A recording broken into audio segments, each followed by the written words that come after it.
This is the Tame Aperture podcast. Open the pod bay doors, Cal. I'm sorry, Dave. I'm afraid I can't do that. Welcome to the Tame Aperture podcast, where we talk all things movies from first-time directors, indie, art house, and much, much more. Go check us out at www.tameaperture.com for previous episodes and to make suggestions on future episodes. Today on the podcast, we talk Bottle Rocket from Wes Anderson, starring Luke Wilson, Owen Wilson, and James Caan. In 1992, Anderson directed a short film also titled Bottle Rocket, starring the Wilson brothers, and it was released in 1994 and serves as the basis for this feature film. Three friends plan to pull off a simple robbery and go on the run. I'm Gabe Bienendahl, film instructor, filmmaker, movie enthusiast, and I'm joined by Alan Martindale, veteran podcaster and editor. Alan, how the hell are you? I'm doing good. Did you like that synopsis? The synopsis is about 10 words. It's perfect, but it doesn't describe it. And that's kind of how it usually is. Three friends plan to pull off a simple robbery and go on the run. It almost seems like it's nothing. It's a big fat zero. Yeah. And it almost seems like it's going to be a crime drama or something like that, which it's not. I suggested this movie. Yeah. And honestly, to be honest, the only reason I did is because we did Paul Thomas Anderson. And I was like, well, Wes Anderson, just the Andersons. Yeah. So that makes sense. That's why I suggested. I didn't have any relationship with this movie, really. I like Wes Anderson. I'm not like a huge fanboy, but I like him a lot. Do you have, you kind of feel the same way? Yeah, I'm the same. I was thinking about that on the way over. I was thinking, do I like if I was to put a top 10 filmmakers together, my top 10, he's not going to be in the top 10. Right. For me, but I do. It's not that I don't like his movies either. I enjoyed this film mostly, and there's some things we'll dig into that were whatever. But I think for me, if I'm looking at Wes Anderson, Life Aquatic with Steve Zissou is my favorite. Oh, it's the best. It's the best. I haven't seen all of them. And people are gonna kill me for this, but I haven't seen the Royal Tenenbaums. It's pretty good too. I hear that's right up there. It's right up with there. his bet. But I've seen Grand Budapest Hotel, Darjeeling Limited. I didn't like Darjeeling Unlimited. I thought I liked it. I mean, it is what it is. It's Wes Anderson. It's gonna have all the tropes of his movies. It's gonna have the same cast pretty much. Anything Bill Murray's in, I'm gonna love. I think that's the big thing on Life Aquatic is that, and so here's the thing. I teach that intro to film class at the college. That's in my portfolio. Is it? I forced them to watch Life Aquatic. Well, after I watched this one, and it's his first film. I watched Bottle Rocket. It's his first film, so I felt like I didn't get the full Wes Anderson experience. So afterwards, I put on the Life Aquatic, and I came to a realization that you can absolutely have too much Wes Anderson in one day, because I liked that movie a lot, but I got about halfway through. And I was like, I'm kind of over this right now. It's just, I get the style, I get, everything, and it's fun, but I'm kind of just done. No, I think that makes sense. I think you can only take him in small doses. Yeah, for sure. I agree with that. Look, when we talk about these, I always have to for somehow put out some kind of disclaimer, which is I'm not trying to harp on Wes Anderson. Right. Or come across as a complete dick about who Wes Anderson is. Right, exactly. But you're right. You can only take him in small doses. And he's not in my top 10 of filmmakers of all time. With that said, he's got a fantastic style, and it's uniquely his own. That's the one thing we talked about Paul Thomas Anderson last week. I mean, these are kind of directors that you can look at and distinctively know that it's their movie. For sure. And even in Bottle Rocket, I don't know how you feel about this, but I could get the glimpses of his style in there. It's not as heavily laid in as his subsequent films, I don't think. Mm-hmm. But there's little hints of where he's going directionally, aesthetically, in the future. It's in Bottle Rocket. Oh, for sure. There's a lot of the camera movements, a lot of the weird framing. You see the glimpses of what's going to become his style later on. Some of the writing too. And I didn't know that Owen Wilson co-wrote this movie with him. I had no idea. I only realized that at the credits. Yeah, me too. I think, and we get into the writing a little bit. I think just to kind of sum up Wes Anderson too, like similar to last week's podcast with Paul Thomas Anderson, like these are true directorial. They're artists. They're auteur. They're you know what I mean? That phrase of using auteur and like what it means in film. Like these are guys that, whether you like their stuff or not, that fit into that mold. No doubt. Yeah. No doubt. Owen Wilson writes with him on this one. I think Wes Anderson's a good writer. If you look at his other things, and I believe he's actually been nominated for Academy Award for Royal Tenenbaums. So when it comes to writing, and maybe even Moonrise Kingdom. Oh, that that's was right. a good movie. That's a good one. That's a good one. When you get, once again, you go back and you get Bill Murray. Oh, for you're sure. You're going to win. Well, it's hard with Wes Anderson because I do think his stories are really, really good. I really enjoy them, but I just feel like we get so caught up in the style that it wears a little thin. Yeah. I like the style, but it's like I've seen it. You've seen one Wes Anderson movie, you've seen all of them. Yeah. Which sucks because the stories individually are really good stories and I enjoy them, but I just at some point it's like you don't need to frame everything right down the center. Not everything has to be symmetrical. Yeah. You don't have to do that pan shot every 5 seconds.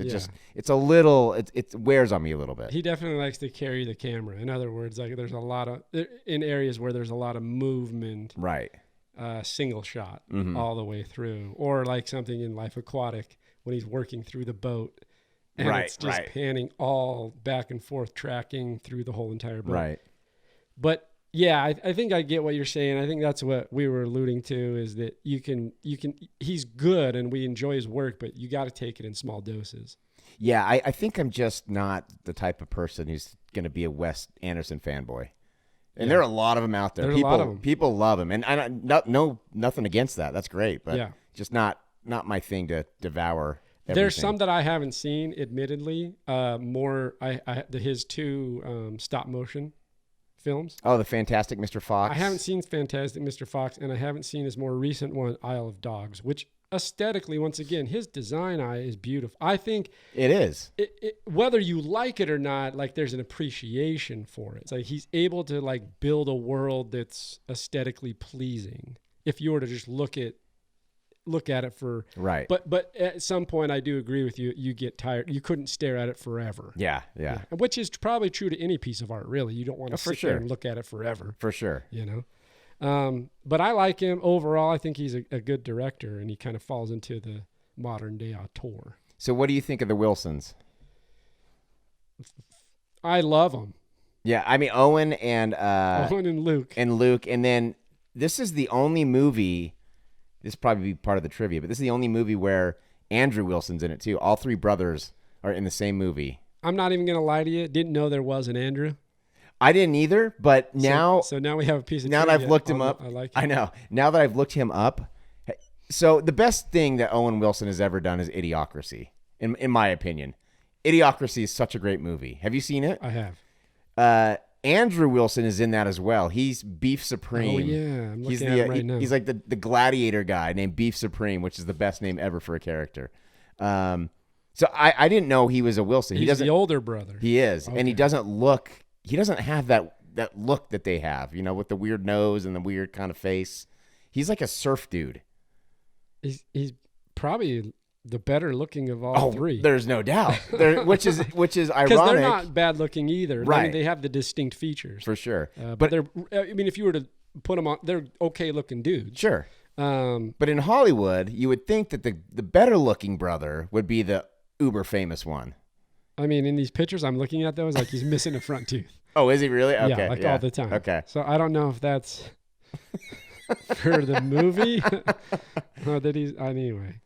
Where is he in this movie? He is Future Man. He is Bob's brother. Whoa. Yeah. Doesn't look like him. No, and the pictures I'm looking at now, which are, of course, more recent. Right. That doesn't, I know who he is now, but doesn't look like him. Not at all. Not at all. He's got the beard and a long surfer look now. Yeah. Wow. Looks like a totally different person. And totally different from his brothers. Totally. Yeah, he doesn't look like that's crazy. I didn't realize that. Well, that's a good piece of trivia. Yeah. I think Owen Wilson and Luke Wilson are phenomenal. I think to be able to sit in and kind of carry a movie with your brother. I mean, the dynamic, it never felt like they felt like two separate characters. Yeah, for they sure. didn't feel like brothers. For sure. It's a distinct thing, right? Like to sit in front of a camera, be another character, and not have where you have chemistry together, but it doesn't feel like you're just two brothers talking. I liked what they had. They felt like friends. They didn't feel like brothers, but there was still kind of an underlying chemistry. Right. I thought they were hilarious. I thought they were great. I thought they were great too, especially Owen Wilson. Luke is a little bit.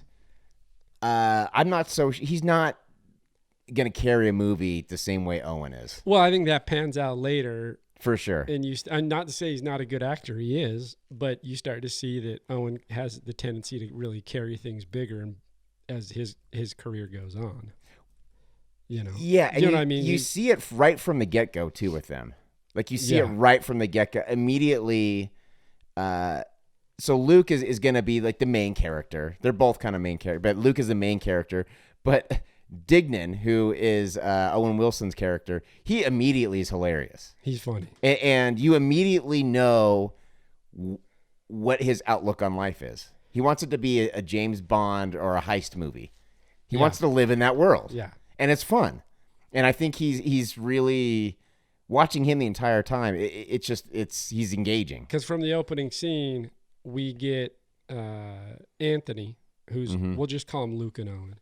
We get Luke in a insane asylum, right, or a nut house. I don't know. That's not mental hospital, that's or the more politically correct way to say it. Right.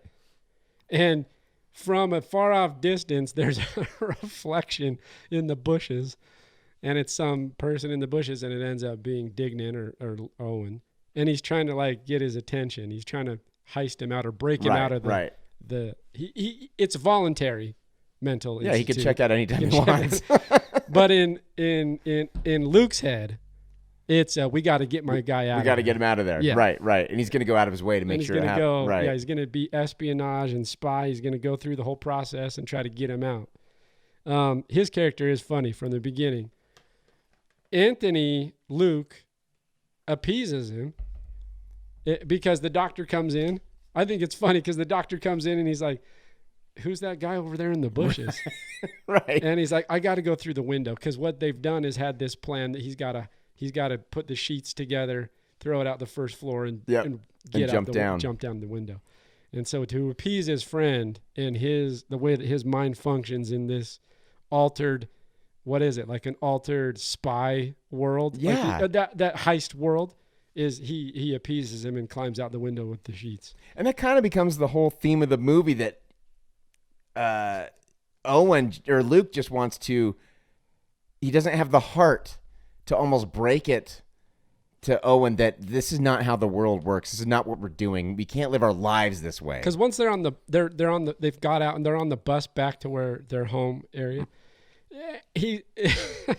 Luke Wilson's got all these drawings and all these plans. He's got a 75-year plan for them of how they're going to live their lives and what they're going to do and what heists they're going to go on. Right. And he's very, he's childish, but he's also delusional, but he's also funny. Yeah. Right. It's like all these things. He's very endearing in that way. Well, I don't know. I actually paused and read some of them, and it's some of them are hilarious. And one of them, it's on the last page. It's like well into the 21st century. And he says, look, Anthony, there's no way we can plan this far ahead. He actually wrote that down. I mean, some of the things he wrote in there were just hilarious. Yeah. So, but it kind of goes to show you that he wants it to be perfect. He's got this view of how their life should be, and he wants it to be perfect. And he wants to live a life of crime. But we also find out, like, it's not just him completely delusional. He's actually got a little grounding in that he's kind of a lost soul. Mm-hmm. Do you know what I mean? At least that's how I kind of interpreted it. Because we find out that he's been fired from his job. As a gardener. Right. Right. And that was something that he, in his own way, for what, he cherished. Like he liked it. Yeah. It makes sense too. I mean, everybody, you get a job, there's purpose, there's stuff. And it's almost like what I'm getting at is he's kind of lost some of his purpose. He needs something. He needs something. And it's almost like he's living in movies, and he thinks this is going to complete his life. He needs something big. He wants to be remembered. He's a child. He's a child who's dreaming. Yeah. And so they get back. The first thing that they do once they get back into their town is they go and they break in to a house. Right. And they start. The first plan is to rob this house and take all the valuables out, of course, and sell them and get money. And it's this montage scene. It's really funny that it's all just put together and just quickly them taking stuff out. And then you find out that that's Luke's mom's house. They were robbing his mom. Right. It was a test run. This is where Wes Anderson's funny because he takes these little... what I like about it is he creates these small worlds where characters interact and they are eccentric in their own way, but it never feels unbelievable. Like it always feels like it's a real slice of life. Yep.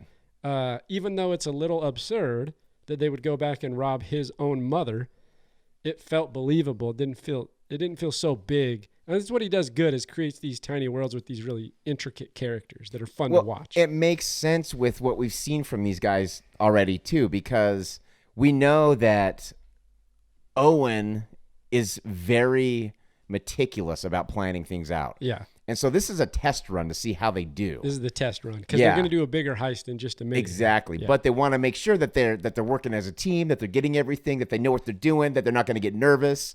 And so it fits very well with their motivations and what they do. I thought it was funny when after it's over, Owen has taken earrings from Luke's mother.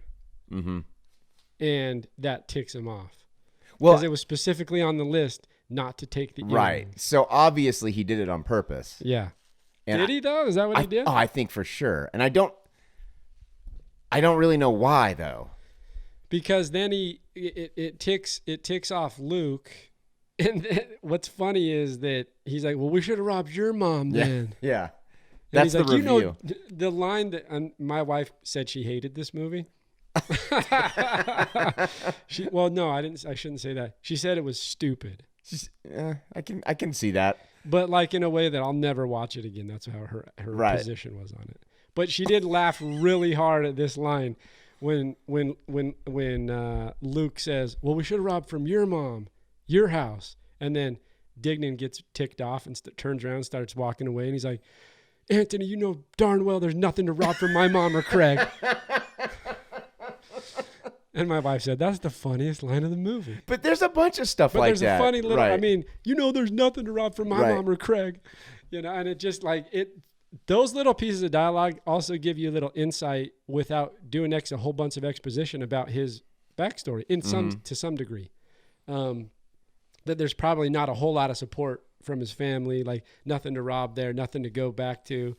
Craig's like the stepdad. Stepdad. Right. So you have kind of a dynamic that's built in a simple line.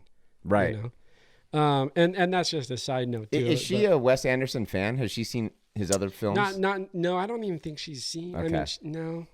Because there is a thing, and I don't know why I know this, but I've talked to people who are big Wes Anderson fans who don't like this movie at all. Yeah. And I understand, I can see why, but it's still we talked about it. His fingerprints are all over this. His DNA is all over this. And I think it must just be that there's not enough quirkiness. That's the only way I can put it. I think it's sprinkled in there. It definitely is. I mean, if you compared to his later films, but everything in Life Aquatic is like every the whole. scene, I mean, the and whole I thing. think that's the thing that got me a little bit is it was just too much after seeing Bottle Rocket, and there's still a lot of quirkiness in there, but it was just too much. It was just too much. So I need a little grounding a little bit before I can revisit this. And I love that movie, but it just even Bill Murray wasn't enough to carry me through it. He couldn't get you. Not after watching Bottle Rocket. Good old Bill. Good old Bill. But yeah, he's the best. Oh, everything he does. He's a national treasure too. Oh, put him on the list. Yeah. Put Bill Murray on. How do we not have him on the list already? Wait, we got to revise. We got to add him to the list because we've got. That means we've got Dennis Hopper, Samuel L. Jackson, Jack Nicholson, and Martin Sheen. and now Bill Murray. And I added in Martin Sheen. You were a little sketchy on it, but I added it in for the iconic reason of like, well, we don't need to talk about it again. But Go back to last week. Yeah, It's in exactly. there. Yeah. Watched it last. But I think we can add Bill Murray to that. Okay, for sure. got it. He might be at the top of the list. He's pretty close. You said that about Sam Jackson. I know, I did. Every time we add somebody, I you're know, like, I he know. might be at the because top. I'm seeing it with fresh He might be eyes. at the top. I've seen it in fresh eyes. But this heist of Anthony's mom, of Luke's mom. It's weird to call them Owen and Luke because they're brothers. Right. And then I'm trying to identify them because people aren't going to be like, who's Anthony and who's Dignan? Right.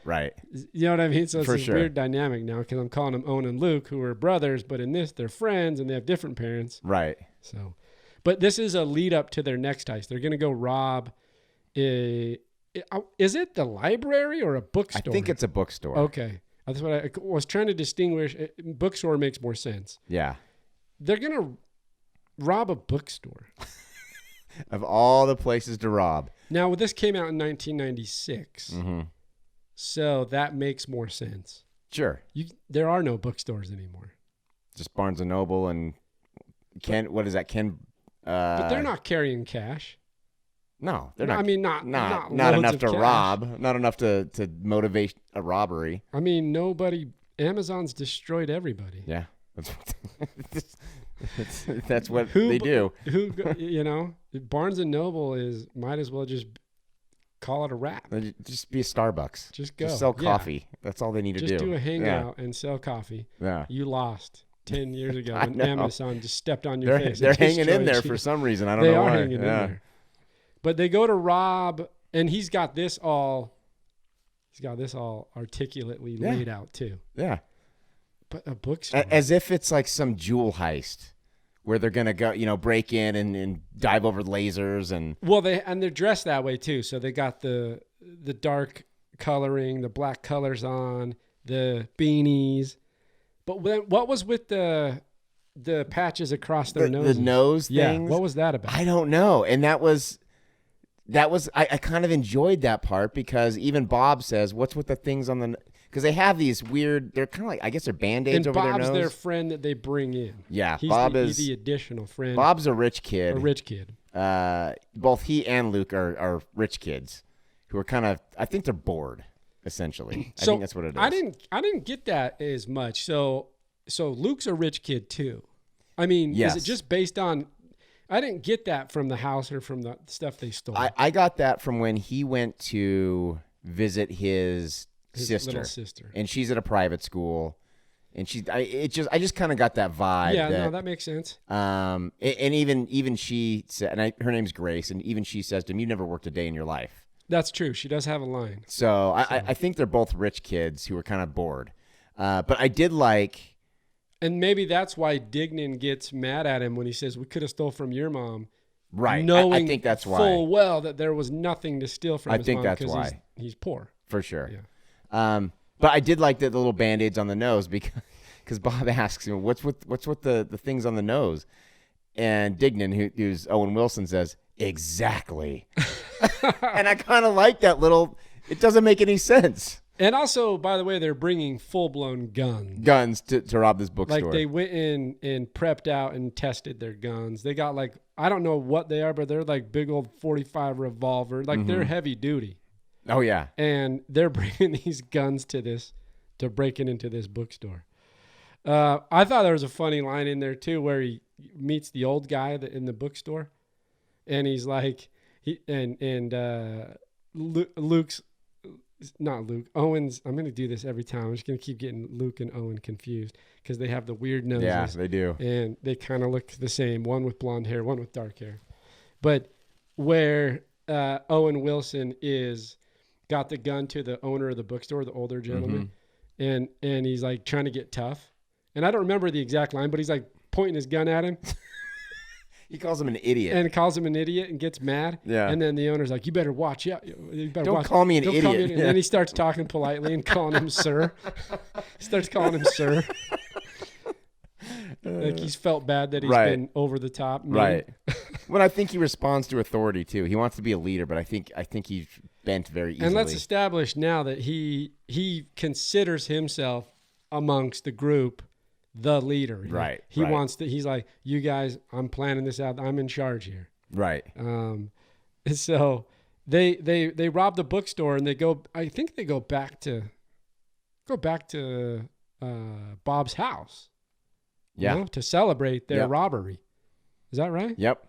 And the whole time, Dignan, who is Owen Wilson, keeps telling Luke that he's got this crew that he wants to introduce him to, Mr. Henry. Yeah. And he's got this crew, and he keeps showing him this picture, and it's James Caan, which is awesome. Yeah, that was awesome. I thought about National Treasure, but then I had a tone. Yeah, I know. I was like, I did though when I was watching. I did it, too, I was actually. Like, is James Caan a National Treasure? And I look at The Godfather and I go, yes. And then I keep working down and I go, yes, yes, yes. And then there's a few in there that I go, Las Vegas. Yeah. He peaked very early. Yeah, we'll just say that. But yeah, I thought the same thing. Resident of Park City, Utah, actually. Little fun fact. Oh, he is? Yeah, he is. Currently. He resides there now. Yep, he does. But so he keeps showing him this picture of, where I'm going to introduce you, Mr. Henry, is if we can get this job done, and this is earlier on in the film, so you don't know what the job is. You don't know that it's a bookstore. But he said he's going to be so happy that we did this job right, that he's going to bring us into the fold, and he's going to introduce us to a whole next level. And this is part of the 75-year plan. And Mr. Henry, of course, is a bigwig. He's a bigwig when it comes to the heists. Yes. And so Luke mentions, when are we going to meet this crew? This is when they're celebrating their bookstore heist victory. And Owen is like, no, don't bring it up. Don't bring it up in front of Bob. So, but Luke spills the beans. He pulls out the picture and he shows it to Bob. He's like, this is the crew. We're going to meet these guys, Owen says we're going to meet these guys. And Bob says, that's a landscaping company. He got fired from his job working for these guys. Yeah. And then we find out that, it's a front. It's a front. They're still a criminal organization, but it's a front. Did Owen know that they were criminals? I think so. Or is he just okay? So when he was working there, it wasn't just him because he actually did the yard work. Yeah, he mowed the lawn. He mowed the lawns. Yeah, but somehow either they talked to him about it or he picked up on it. That's never divulged. But you think that he understands what the real deal is. Yes, and that becomes important later on. But why did they? And this may be jumping a little too much ahead. Why did they fire him? Do we know why they fired him? I don't know. I can't remember why they fired him because he gets fired from the landscaping deal. Yeah. He gets fired and he says it's the best job he ever had. So, I mean, that kind of does tell you that he lost the best job he ever had and now he is a lost soul. And it also tells you the simplicity of his life and what he needs. And when he divulges to Luke, he says, "Don't tell Bob I got fired." Yeah, that's right. That's right. Don't tell. I appreciate it if you don't tell Bob I got fired. That's right. I think, and he's obviously embarrassed. Definitely. That he's got Definitely. fired. And then they make their way to a motel. They're on the run now. They're on the lam. And Owen Wilson just having the time of his life, knowing that he's a fugitive. He's loving every second of it. He's living. I'm pulling up some notes here. Oh yeah, you're good. Yeah, he is. This is what he wanted. This is why I don't think he even cared about robbing the bookstore. I think he just wanted to have this lifestyle because I think he knew Mr. Henry had it. He looked up to Mr. Henry, maybe viewed him as a father figure, whether that was warranted or not. And I think he's relishing in this idea that we're fugitives from the law, as if they had just murdered 10 people. They've robbed a bookstore. It's not the crime of the century here. But Dignan wants to be a criminal. He wants to be a criminal. He wants to. Right. While they're going to this motel, don't forget that they stop at a fireworks stand. And this is where they buy bottle rockets. And on the way to the hotel, it's Owen Wilson just throwing out cherry bombs and bottle rockets and outside of the car window as they're driving down the highway. Is there a point? Or is it just fun because they're crazy guys? Or what? What? I don't know. Maybe it's just to show how childish he really is, because he's just having the time of his life, man. He's living like it up. A kid in a firework factory. He's just having a blast. They get to this hotel, and then what? Where are we at? Once they get to the, And this is where it slows I down. don't get what they're running from though either. No, they're not on the run. Like, Because was anyone after? Were they just nervous that they had robbed the bookstore and they needed to flee the area? I think this just was the plan. I think this was the plan that they had. It's in the plan. It's like we're going to pull off Rob this the job, bookstore and flee. it's going to be such a big deal that the cops are going to be right on our heels. So we gotta blow town. Okay. So So we got all this cash, and I think they planned that ahead of time. I think, and then they end up at this motel, and this is where the movie just kind of slows down for me. And at the motel. yes, this film is what 90 minutes, 91 minutes, something like that. Yeah. And this is when I start checking my watch because it's nothing really. I've actually up to this point I've really enjoyed it. I don't quite understand why people aren't a big fan of this movie, but now I kind of understand. They get to this hotel and nothing really happens other than. Well, Luke, there's an Yeah, go ahead. Luke, he kind of falls for this maid at the motel, and he kind of follows her around. It's kind of funny. She's going and cleaning the rooms, and he's just tagging along, following around, helping out a little bit. And they develop a relationship, and Owen's lonely, and he's jealous, and he gets his ass kicked at a bar for cheating at pool. And the way that scene's shot is really, really done really well, I think. But other than that, I mean, nothing really happens. They develop this relationship. That's really the main part, the main event of this entire section of the movie. And it kind of just, it's like, I get it. Well, while they're on the run, too, Bob's brother, who gets caught. So there's we forgot one thing, too, because Bob's growing weed in the backyard. Of his parents' house. Of his parents' rich house. So right. His brother gets caught or puts... Because his parents never seem to be there. No, they're in Singapore. Oh, is that where they're at? They're in Singapore. I don't know. Later on when he's at the country club. That's right. He says, I haven't seen them. They're in Singapore. Yeah. So they're obviously just flying all around. Well, and I do want to... There's one thing, and I want to see if you understand this. Bob's brother, his character name is Future Man. Yeah. And I don't understand that. I tried my damnedest to figure it out, and I can't figure it out. Maybe I'm not smart enough. Maybe I'm not a big enough Wes Anderson geek, but I have no idea what that means. I don't know. I didn't even know Andrew Wilson was a Wilson. So I don't know. I don't know why he's called that. I have no idea. But they refer to him as Future Man, and Future Man gets busted for the weed that Bob was growing in the backyard. So Bob feels bad, and while they're at the motel, and Luke is developing this relationship with Inez. Inez is the maid that he's starting to fall for, right? Mm-hmm. You were saying, I'm basically checking out here for about 20 minutes. Yeah. I'll come back. But the whole time, there's two things going on. One is Inez building a relationship with Luke, and then Future Man getting busted, and Bob feeling guilty for it and wanting to go back and see how he can fix the problem. Yep. In the meantime, Luke or Dignan going, hey, like we got to stay to the plan here. We got to stick to the plan. He's feeling left out. Yeah, he's feeling lonely. Feeling like he's getting left behind of his own plan. And then essentially Bob just takes the car. This scene was funny though, because the morning when he wakes up, when Owen wakes up and he's like, he took the car. I can't believe it. He took the car. He took his car. It's his own car. Yeah, he says he took his car. Well, it's just like Bob bought the gun that they used to rob the bookstore. Yeah. But Dignan's not letting him play with the gun. He's like, the gun that I bought, So they're basically just using Bob for his resources. Yeah. That's it. Yeah.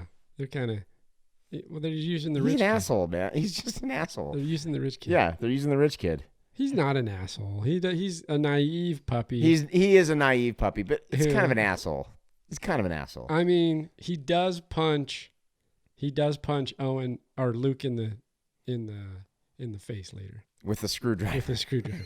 So he's kind of a dick. He is kind of a dick. But no, you're right. I mean, I can kind of see where it slows down here a little bit, and in the motel area or the section of the movie. Well, and I could I could vibe with it. I could go with it if it led somewhere later.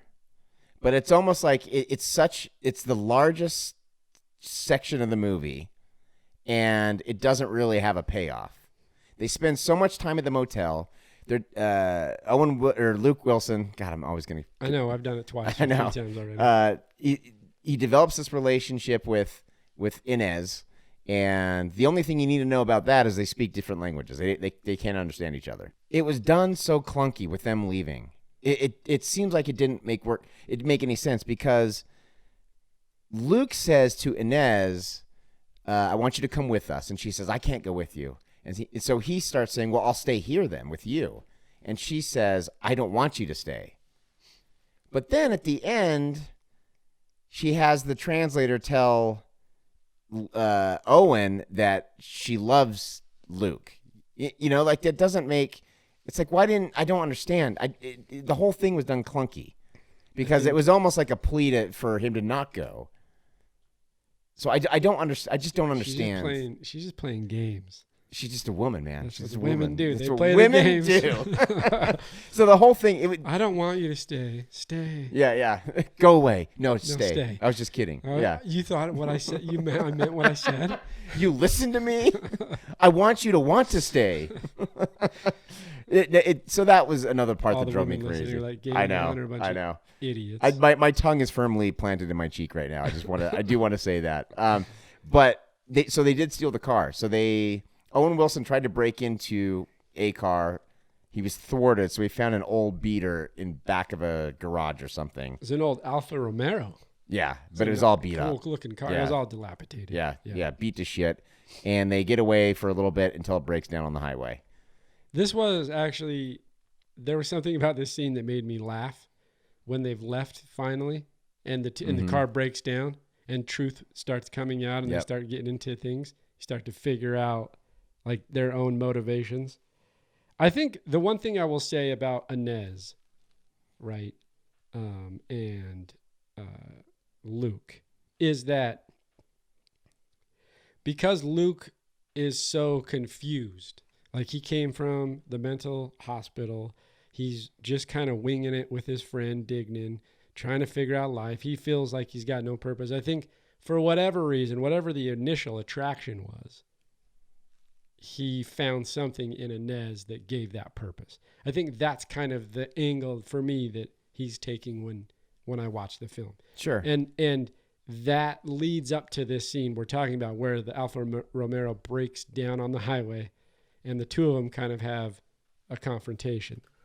And part of it's that, like, Luke's like, I didn't want to leave and I wanted to stay with Inez, and he's like all serious about Inez. And I think Owen's mad about the 75-year plan. Yeah. It's kind of falling apart a little Right. bit. And this is like so they have a confrontation. Well, and I think in Owen's mind, the 75-year plan was a done deal. Like it's something that they had agreed on and it was going to happen.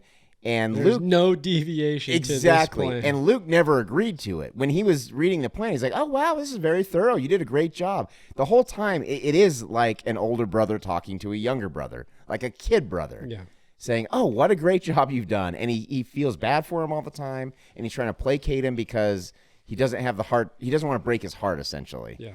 And I think once he found Inez, it's almost like the older brother's now a teenager, and now he's going on dates, and now he's got friends, and it kind of being left behind. And also, one piece to the story is that before they left the motel, and Inez told Luke that, hey, I'm not going to come with you. I got to stay here. I got responsibility and job. He made Owen give her an envelope. That's a big. And it's a big piece to this fight out on the highway with the broken down Alfa Romero. He made Owen give her an envelope. He was unsure what it was, but he was just delivering it for him. And then while they're broken down on the highway, that during the confrontation, he says to Owen, Luke says to Owen, hey, did you give her the envelope? Yeah. And inside the envelope was all their cash. Right. And that really ticks off Owen. Right. He gave her $500. Yeah. And Owen doesn't understand because he still views Inez as the maid. Yeah. He even says you don't give the maid a $500 tip. Yeah. But he doesn't realize that they have honestly developed a relationship. And he wants to help. And them splitting up was heartbreaking for both of them. Yeah. And he just doesn't get he is a little kid. He's a childish, naive little kid. So much so that he takes a big old boulder, a rock, and throws it at the windshield of the Alfa Romeo and just breaks it. That was oddly satisfying to me. Because I've always wanted to do that. To throw a... Just to see what it would feel like to just throw a rock or a brick at a car window. That would be a fun scene to film. That if would you were be the actor. That would be. Hey, take this big old rock and throw it into the windshield. You know? Well, you know what always happens? The windshield, they're so tightly composited. Right. That they never like shatter or break. No, They're never. Just like the object just gets stuck. Yeah, exactly. And just like creates a little, crater. I'm hoping that one day the Utah Jazz will win a title so I can riot in downtown Salt Lake City and I can throw a brick through a window and see what it feels like. It's not going to happen this year. Definitely not this year. I think our chance passed 25 years ago. I think, unless we draft another superstar, we're not going to done happen. there. Yeah, I think so. But in the riot, you're going to pull a Dignan. Yeah. And just throw a rock into a car. Everything I can. Yeah. You find bricks and rocks and throw them through windows. Just be prepared for the arrest. Well, yeah, because it's Salt Lake. I'll be the only one rioting. Yeah. Yeah. This is not, There'll be a Detroit. few others scattered. Yeah. I might inspire some. But amongst the huge, I agree. You're probably, but there's a pretty rabid fan base for the Jazz, so it might get crazy. And we do have a reputation for being pretty rough, just not in that way. It's more of talking to the players. Like, physical aggression that's built up. Maybe it's being repressed. Maybe it'll be how long? 40 years of just repressed frustration from never winning. Just could comes be. Up. Could be. And 2 opportunities where it was real close. Right there. You even took the Bulls to 6. Yep. Right there. And Jordan said, "Not tonight, not now." That was brutal. Damn, Jordan. So glad I brought it up to bring up those horrible memories. Now I can't even get back on track. What were we talking about? This is more exciting than the movie, I'll tell you that. Gosh. They make it back to their hometown, though. And this is where we meet James Caan. James Caan. And he is so fucking hilarious in this with his weird Oriental get up he's got going on, his whole Asian thing. He's got the ninja ponytail. Yeah. It was got a man bun. It's a man bun. It's basically a man bun. It's not full-blown huge bun, but it's got the man bun feel. Yes, but it's very Japanese. The way it's done is very Japanese. Here's my notes on James Caan entrance into the film. Okay. Okay. And because you're doing shorthand, right? Right. Because you can't, when you're watching, you want to take some notes, but you can't write out full-blown sentences. Right. James Caan, dash. Fantastic. Yes. Dash. Just in time. Really? It really, seriously. Dash, to just in time to pick the story back up. Thank God. Man bun alert. Oh my gosh. But you're right. It was just in time. It was in because time. The movie was losing me. Yeah. And even with the confrontation between there's a Dignan lull. and Anthony. There's a lull in the pacing. I was still, that picked it up, their confrontation, but it was losing me fast. But this also is the introduction into James Caan, and then James Caan gets into a little, this comes a bit later, before the skerfuffle with James Caan and Future Man at the country club, which is funny when he's throwing out F-bombs and like getting crazy on him and like pulling a full-blown Godfather moment. Sonny from The Godfather. Yep. Before that, it's hard. Anytime I see James Caan, he's just Sonny to me. Yeah, I know. For sure. Imprinted into my brain. Always. He's kind of gotten back into Buddy the Elf's dad in some ways too. That's true. You know what I mean? That's true. But before that, just before, if we just take a step back, during the confrontation on the highway between Luke and Owen, when he finds out that he gave Inez all the 500 and that really ticks off Owen Wilson, they have a fight, and physically they separate ways, but Owens punched him in the face with a screwdriver, and they left on bad terms. They get back to their hometown. Bob and Luke are working odd end jobs, right? They're doing like Paper route. No, they're like 25-year-olds doing paper. That was actually funny. Like, they're doing paper routes, little odds and ends construction jobs, whatever it is. And even in that dialogue or that voiceover, sorry, he says the work life's not cut out for Bob. Like, Bob's not used to. Right. He's a rich kid. He's a rich kid. He doesn't know how to work. But what was funny is when he's walking down, Luke's taking his dog for a run, and then a car pulls up, and Owen Wilson gets out, and he's in a yellow jumpsuit. And that was funny. And he's basically trying to reconcile. He's like, I'm back in town, and I'm in with Abe Henry. Abe Henry's James Caan. So the 75-year plan can get back on track, essentially. Yep. And he goes to find Luke so that he can ask for his forgiveness for leaving the way that they did. He's like, but he's in this ridiculous yellow. I thought he had gone to prison or something. I wasn't sure what the hell it was. I thought it was funny though. It was funny, yeah. He does an apology, and I thought it was funny that he asks him. He's like, he says something like, "You want to shake hands?"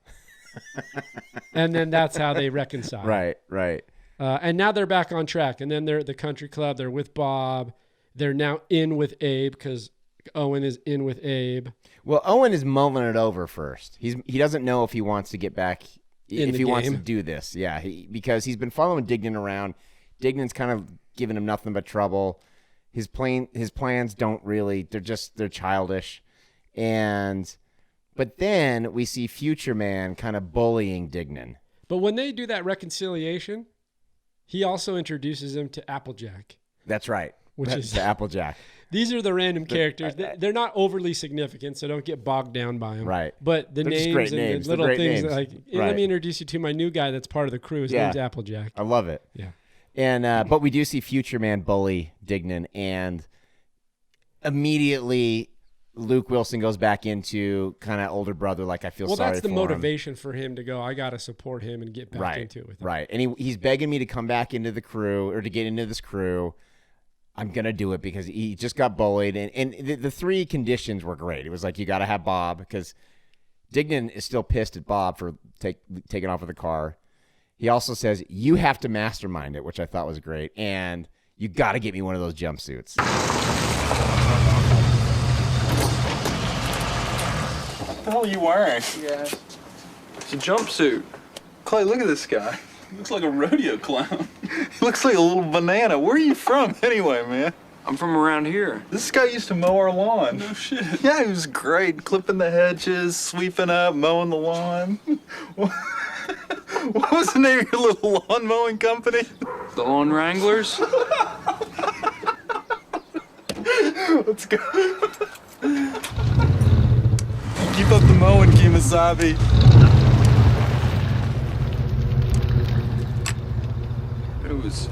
It's landscaping, not just mowing.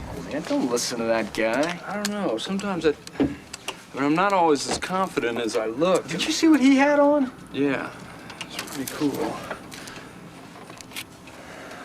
All right, well, wait a second. Dickon, wait a second. What?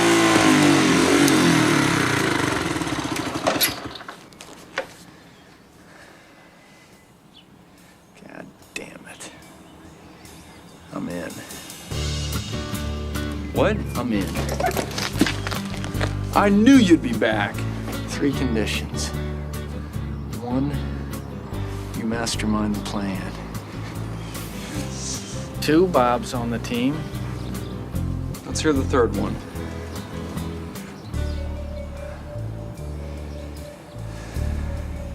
Gotta get me one of these jumpsuits.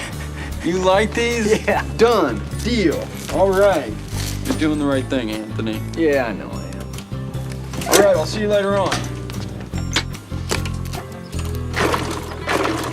Need any help? No, I think I got it. Okay. Okay. Totally an older brother placating the younger brother, saying, all right, guy. When he pulled up on the 50cc motorcycle, it was like a little bit Dumb and Dumber action. That was my immediate thought was that's Lloyd Christmas right there. It was Christmas. hilarious. When he did the pull up and then turned around and did the skid out and then came back up and tried to get Tell me that wasn't straight up Dumb and Dumber. You know Wes Anderson was ripping that off. Oh, for sure. From Dumb and Dumber. For sure. Well, and the best part is like, get on. There's no way he's going to be able to fit on that little thing with him. That was funny, but you're right. There were the three things, and that kind of leads Luke back into the game, so to speak, to go to team up with him for another heist, but this time with Abe, Henry, the big dog, yes. James Caan. So now it feels like now this might be a serious thing because we actually have someone who's very successful. He's got a criminal enterprise or whatever it is. He's also got kind of a landscaping business, which I assume is just a front. And so maybe this thing will actually be done correctly. And they're going to do a heist on a cold storage facility or whatever it is. I don't even know what that is. I don't know. I assume they store meat. I don't know. That's what I would assume. It's called Hinkley Cold Storage. And I don't know where they think they're getting a lot of money. I don't know why they picked this place. But I think it's all just him getting conned by Caan. Oh, totally. But I actually didn't. I had no idea that was going to happen. That was a good one. Let's reveal that in a minute. And it was done very well because even James Caan, the night before the big heist, he says, "You want me to come in with you?" He's talking to Dignan. "Do you want me to come in with you?" And Dignan, we know he likes to plan things. We know that, and James Caan knows that. He says, by the way, when they're planning this one, and he's trying to convince Luke to come in on it, he's all only the key ingredients. He says dynamite, pole vaulting, laughing gas, choppers. Choppers. This is when it revisits the idea once again that he's just in La La Land. Yeah, exactly. Like in his own little world. But he tells James Caan, no, I would like to head this one. I'd like to do it myself. It'd mean a lot to me. And James Caan played it super smart. Yeah. And so then they go in to do the heist, and by this point, but everybody's got yellow jumpers now. Everyone does. Hell yeah, not conspicuous at all when you're trying to pull off a heist at all. But we should also mention that before this, Luke has got in communication with Inez again, and it looks like things are going to turn out well. Yeah, for he's them. told her that he loves her. Yes. And so, but then they go in and it all goes to shit immediately. Luke doesn't want to be there. Bob doesn't want to be there. They kind of blow the whole thing. And I don't remember how it all went wrong, but I know it just went to shit. Some workers came back when they shouldn't. Guys weren't in their positions. And it just became a disaster. And you got to give it to Dignan here because he kind of grew up a little bit. But I got to drop a line here that's funny. When they're at Hinkley Cold Storage and they're doing the robbery, things go all over that, like you just mentioned. It's there's a whole bunch of players involved now because you have Applejack, who's part of the crew. Mm-hmm. You had Dignan, who's Owen, Anthony, who's Luke. You had Bob, who's the rich kid, and you also have Kumar. But when everything's going crazy, this line, once again, there's these little one-liners that'll come in, and he's like, "Drop your smoke bomb," and he throws this smoke bomb, and it's like, and like everybody who they're holding up with guns is looking at him like, "What is going on? Yeah. Is this?" They're actually thinking, "Is this real?" Right. Oh, for sure. Because it obviously feels completely like nobody knows what they're doing. Exactly. Amateur. I just thought that he said, "Drop your smoke bomb." It kind of sums up that character perfectly. It sums up everything. And for everyone who's listening, there was no reason for the smoke bomb. No, not at all. It wasn't of course doing not. anything. Right. But he just wanted to drop it. I'm gonna give Dignan a little credit here. I think he planned this job pretty well. I think he had all his bases covered. I think he did the legwork. They knew exactly what was going to happen. They couldn't have planned for Bob deciding to leave his post. They couldn't have planned for the workers to come back early because they never come back early. I think he did his legwork. I just think everyone around him just didn't do theirs. It failed, and then Applejack gets caught inside because I think the elevator didn't work that they were using. So Applejack's inside. Everybody comes running out in a frantic mode. And Applejack had a heart attack. Yeah. He had a heart attack. And the very important thing is, while this is happening, it cuts to a shot of James Caan with a moving van cleaning out Bob's house. Yeah. That was the heist. That was the heist. That was the actual heist. That was a good reveal. I did not, like you mentioned, I didn't anticipate that at all. I didn't either. I wasn't quite sure what was going on. But you know James Caan wasn't going to sign on to do this film without being a badass. Oh, of course not. Do you know what I mean? Yeah, of course He does not. some funny one-liners, and he actually plays the karate suit and does all this campy, funny stuff. But you know he's going to get his at the end and be... It's always going to, in some way, go back to that gangster. He's got to be. Love it. And then, but, you know, here's where Dignan kind of grows up. This is his moment. This was well done, too, I thought, when it comes to character development. I thought so, too. Because finally he makes a change. Throughout the whole movie, he's been like, "Oh shucks, poor me." Like I'm, you know, and he's a dreamer, and he doesn't like being left alone. He doesn't like his quote unquote older brother moving on without him, going and getting girlfriends. This is where he grows up because Luke Wilson says, "Applejack's stuck inside. I'm gonna go in," and Dignan says, "No, I'll go get him." Yeah, he says. And even though Luke says, you know what's going to happen if you go in there. He's basically saying you're not going to get out. You're going to get arrested because the cops are coming. You hear the sirens, but he goes in anyway. Yeah, he says to him, "Who's in charge here?" Ah, that's right. That's right. And then because he's referring back to him being the leader, and then he goes, "You got to give me this one." He's like taking full blown responsibility. Yep. So Luke gets away. Owen goes back in. That was funny. When he went in to free him, and then the cops start chasing him. Yeah. And there's a lot of camera, single shots, the Wes Anderson, just following him through the different places. And then he gets caught by the authorities. Yeah. And I loved it because one of the cops hits him. Yeah, and then the quick jump cuts there are funny. It just keeps doing repeats and different angles of him just getting beat up. Yeah. And I thought it was great. I thought that was done very well. This is where you really kind of saw Wes Anderson's DNA in this, at least with how it was shot. And I love that. That was a lot of fun. And then it cuts to Owen Wilson in jail.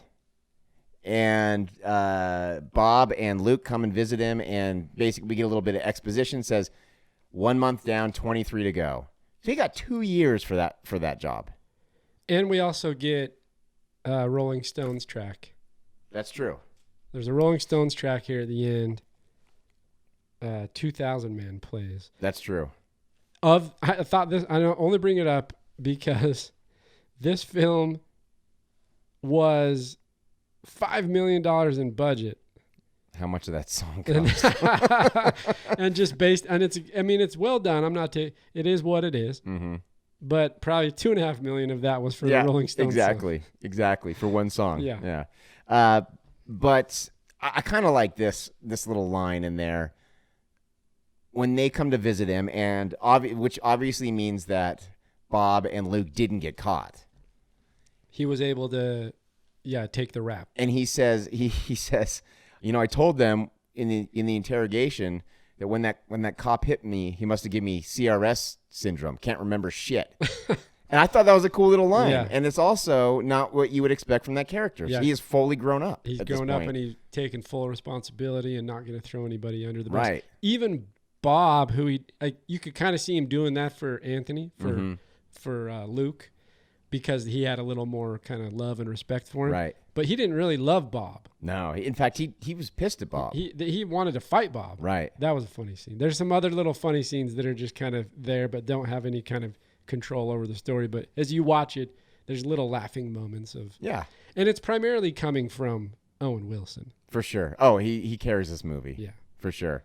And I think maybe that middle section where it dragged for me, I think that might be because Owen Wilson's not... He's not as heavily involved. He doesn't play a big part in that. Mm-hmm. And that might be... I think maybe if he was sprinkled in there a little bit more... Because when he is in there, like when Luke and Inez are in the pool And he's like, hey, you mind if I take a dip? You know, like it's just the little things he does are hilarious. Yeah. And it engages me more. I mean, that becomes a pretty common theme. I mean, whether you like Owen Wilson films or whatever he's chosen to do since then, but he can you know that he's got the power as an actor to control the camera. Right.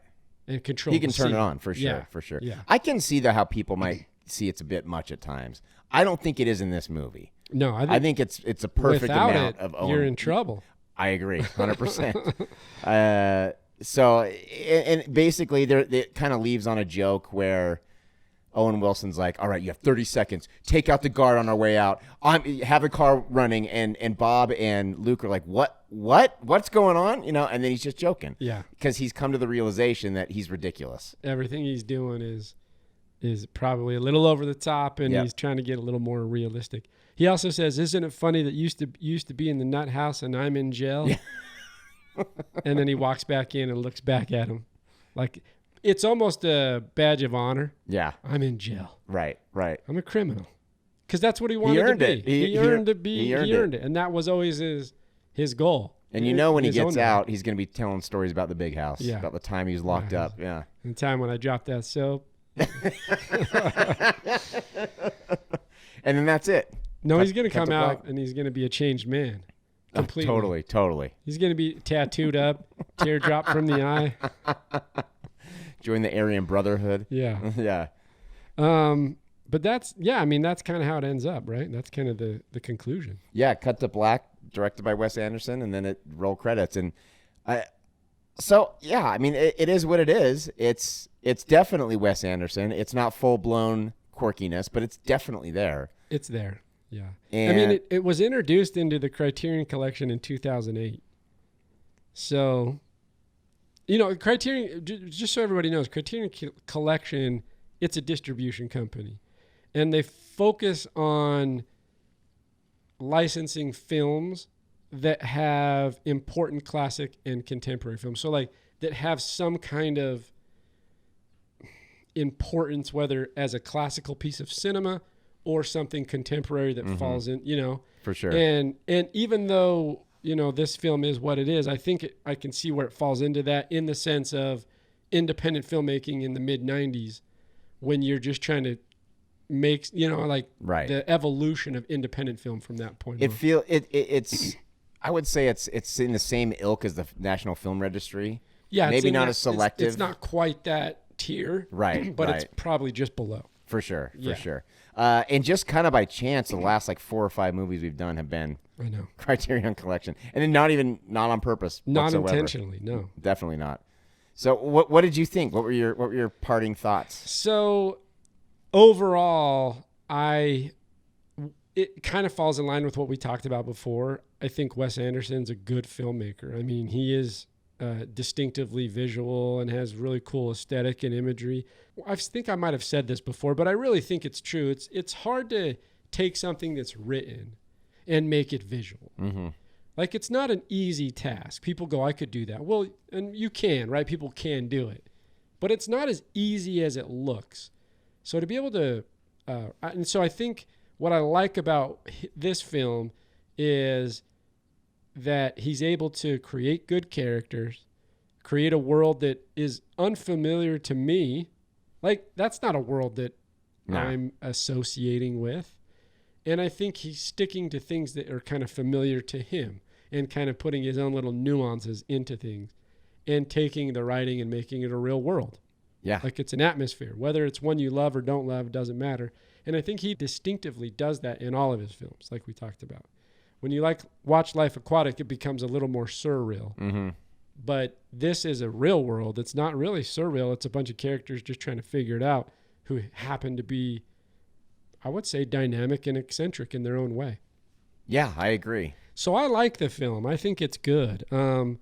I don't agree that, and I don't want to steal any of the trivia here, but there was one thing that stood out, and I think you probably saw this when you're doing your research, which I thought was interesting, and it kind of sums into my summation of this film, is that Martin Scorsese considered this in his top 10 films of, I guess, the 90s. That's very interesting to me. So I couldn't say that. I couldn't say that. I mean, there's no accounting for taste, I guess, and it's Scorsese. But I'd be interested to know what other films he has on that list. Because if you even told me top 50, I don't think this would crack the top 50. Maybe not even the top 100. I mean, I'd have to look at them all, but yeah, it might be a top 100 maybe. I think if you put it in context of outside, I don't want to say the studio system because it was Columbia Pictures and Reicher Entertainment, but I just mean lowball independent. It kind of helped catapult some things into that auteur idea again. So like someone who's not in this he's not in the studio system, so to speak. Right. He becomes, I think for that reason, maybe it has a little bit of that, but just overall, I don't think it's a top 10 90s film. No, yeah, I think context-wise I can understand it, but it just, it's like a lot of films we watch from the first-time filmmakers. It's a little rough. It's rough at spots. And one thing I've realized, the more we do episodes like this, the more I realize pacing seems to be a huge issue with first-time feature film directors. Yeah. And more than anything else, more than the technical problems or anything like that, it seems pacing seems to be the toughest thing to tackle early on in careers. Yeah, because you don't know either when to stop, you know what I mean, or when to repivot. I can see that for sure. I like the movie. I think it's a good one. I think you should watch it. It's particularly, I think, even for those Wes Anderson heads out there that don't like, some people I guess don't like this particular film, but I like it. I think you should give it a watch. I would I'd be a little bit prepared for the slower pacing in the middle, but I'd be also prepared for just unexpected laughs during certain lines of dialogue, particularly coming from Owen Wilson's character. I like the Wilsons together. I think they're funny. I do too. There's a dynamic there that's beyond just kind of brotherly. Like they're both good actors to be able to carry the camera. Like you said, Owen more than Luke probably. So I would go in with I'm going to come in at a 6.9. Okay. 6.9 Rockets. Bottle Rockets? That's dumb. This one, I was actually, when I was watching this, I was trying to think what I was going to. You're going to attach yeah, to and it was score? I came up with one, but it's very difficult. I'm going to go 6.9 yellow jumpsuits. Oh, that's a good one. I wish I would have thought of that It's a one. long one, but that works. Let me give a couple trivia. I only have like 2 or 3. One, I guess every year they have a big party to celebrate this movie at the motel where it was shot, because it started in 2011. I guess the motel was not doing well financially, so they threw a big party to help save it, and it pulled through, and it's still there. And so every year they have a big party, and I don't know if Wes Anderson's involved. I don't think so. I think it's just fans.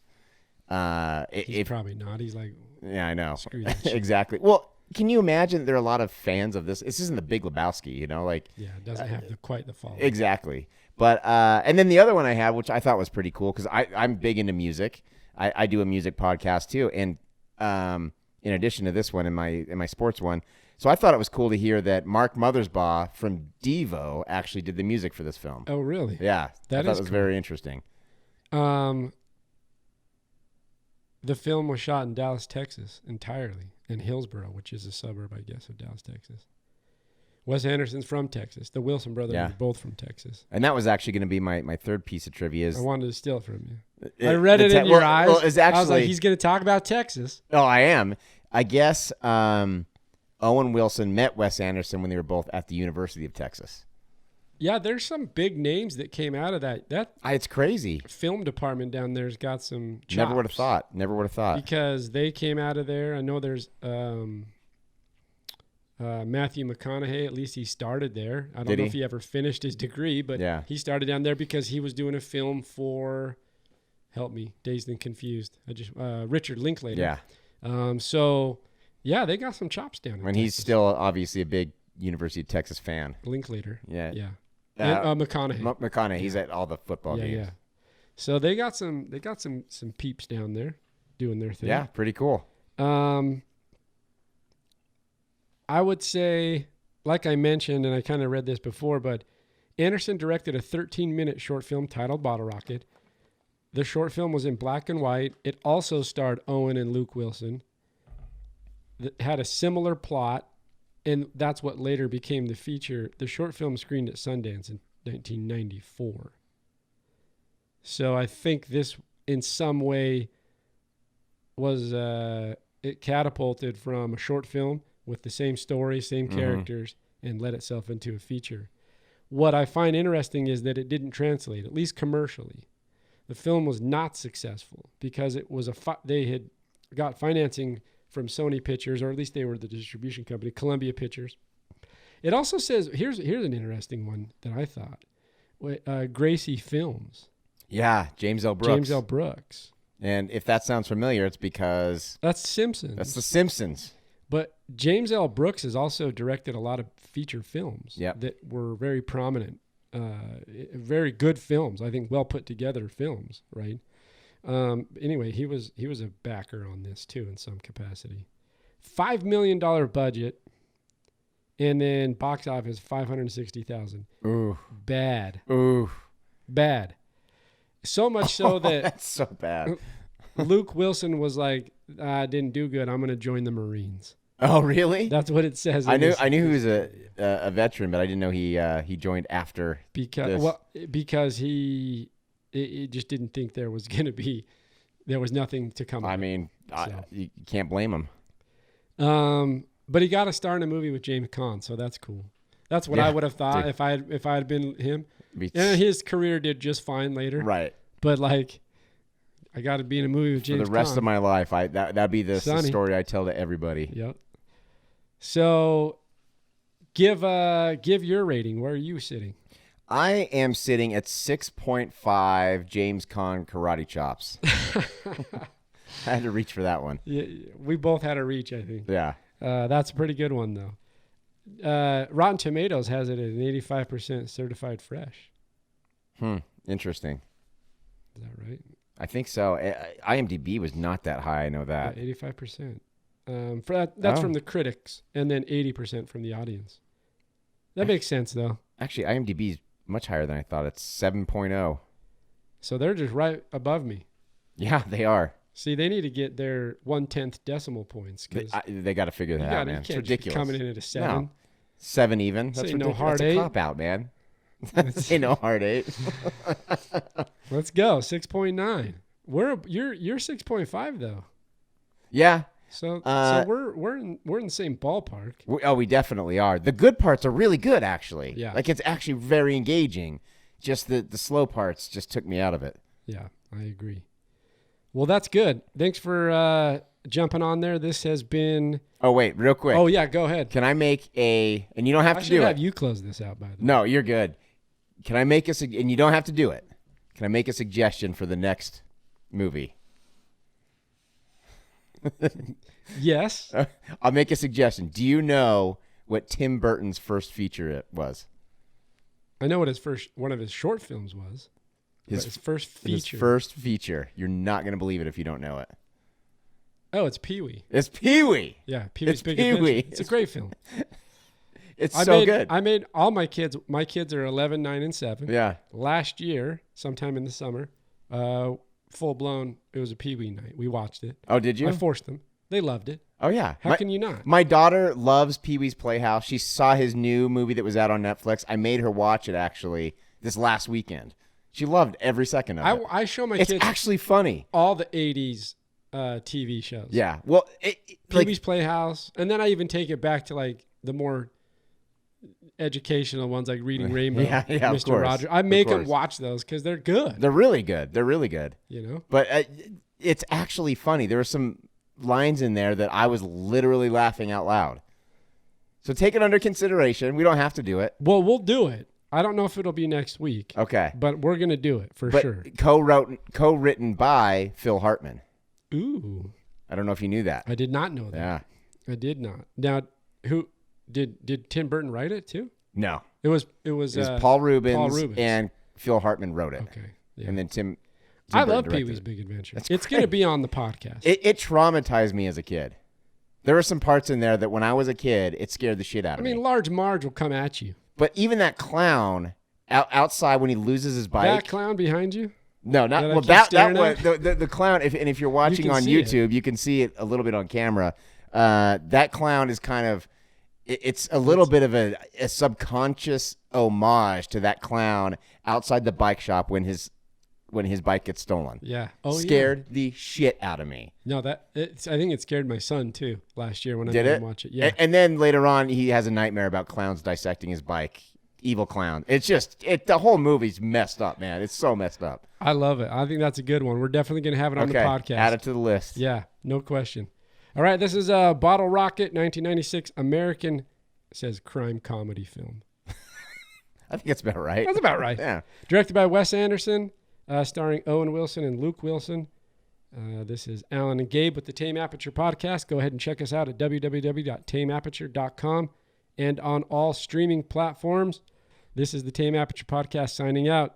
Bye, everybody. Tame Aperture Podcast is produced by Dutch Angle Pictures in association with Studio B Productions. Listen, watch, and subscribe on Apple Podcasts, Google Play, Spotify, and YouTube.